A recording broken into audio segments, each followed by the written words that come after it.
G'day punters, and welcome to another episode of Tales from the Toxic White Boomer. This episode we're going to talk about something that disappeared. It's still around, but it's actually disappeared in the states where I've lived anyway, apart from the Northern Territory, I guess. But it was actually taken off the agenda in 1972. So if you think woke is modern, it's not. Woke's been around forever. And woke in 1972 was when crackers were banned. So good old cracker night. I can remember cracker night as a kid. It was great. Down the bottom of our street, round the corner. The bottom of our street, there was a railway track. The one from Sydney to Melbourne went through the bottom of our street. And around the corner down there in the vacant area, everyone used to sort of bring their, they trim their trees and whatever in their backyards and just all over the place. And everyone would bring their greenery down there and let it all die. And eventually, by the time cracker night came around, which if memory serves was in November, 5th of November, Guy Fawkes, something like that, there'd be this massive bonfire. Huge, wonderful. And we'd all go down there and someone had set fire to it and we'd have a great time. It's really, really good, it was. Harmless. I don't recall any kids jumping in the fire. I don't recall any kids getting burnt. I can't remember any accidents of any sort, to be honest. I think we all had a really, really good time down there. And of course, also in growing up in those times, back in the 60s and that, you could go down during that time of the year to all sorts of different places. You could probably go to Coles, I think was there, and you could go Newsagent and whatever, and you could buy crackers. So you could buy all sorts of different things, skyrockets, Catherine wheels, and my favourite, the penny bunger. You could buy threepenny bungers too, actually. Threepence they cost you. They were monsters, absolute bloody monsters. But, you chewed up your threepence too quick.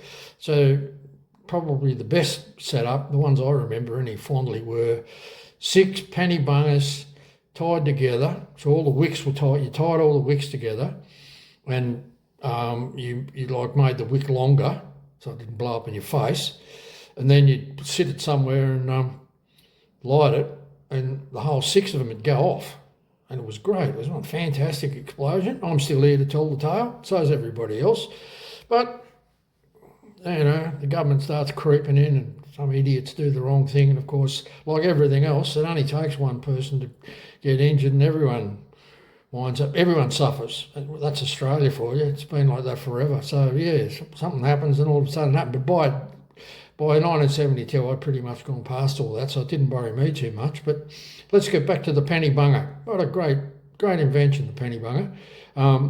Sort of mischief we used to get up with penny bungers. Well, we used to throw them at each other, of course. And the trick, of course, the wicks inside a penny bunger was actually 2 wicks sort of wrapped around each other, so you could disconnect or pull apart one of the 2 bits of wick, and the wick would then be a lot longer, and then you could light the wick, and it meant it could go a bit further, which means you could light it. They went pretty quick because they had gunpowder inside the wick. So if you're going to throw it, you didn't have that much time. You'd light it and then throw it and land under your mate. Frighten the shit out of him and stuff like that. We put them in lemons, stick it inside a lemon and light a wick and throw them.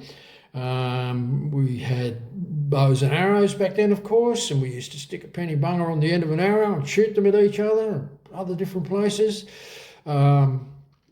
What else did we do? I guess things that used to go wrong, I never did any of this stuff, but there's always fucking idiots around and they blow up letterboxes and stuff. So, when stuff like that happens, that's when things get, that ruins it for everyone, because there's always pricks around. There were pricks back then, there's still pricks. So anyway, that's what happened. But I guess, we learned we go down to Wulundri Lagoon in Wagga and we learned how to tie the 6 penny bungers together with the long wick, and it was all a matter of practice, timing, but you could actually throw the 6 penny bungers into the lagoon. If you timed it right, it'd be like a subterranean explosion. You'd see the boom, and you'd see the water bubble, and you knew it had gone off. So that was fun times as well. But I suppose the most mischievous looking back thing that we used to do was there was a the trains used to go through, right? So goods trains would go through, and they sort of got wind of us a bit, to be honest. I think they used to figure out something was going on, because what would happen is there'd be a few of us down there, and we'd be kind of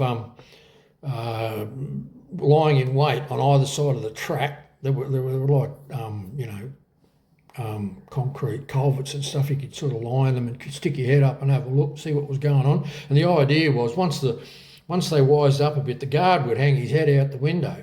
And so we'd be on one side and they'd be on the other side, and then one of us would send a signal to the other side so that we knew which side the guard was. So if the guard was hanging out, say, the left-hand side, we'd sneak under the track and be on the right-hand side, the other side. So the train would go past, and the guard's van always had the door open. And so what we used to do is when it went past, we'd just lob a couple of penny bungers into the guard's van and frighten the shit out of them.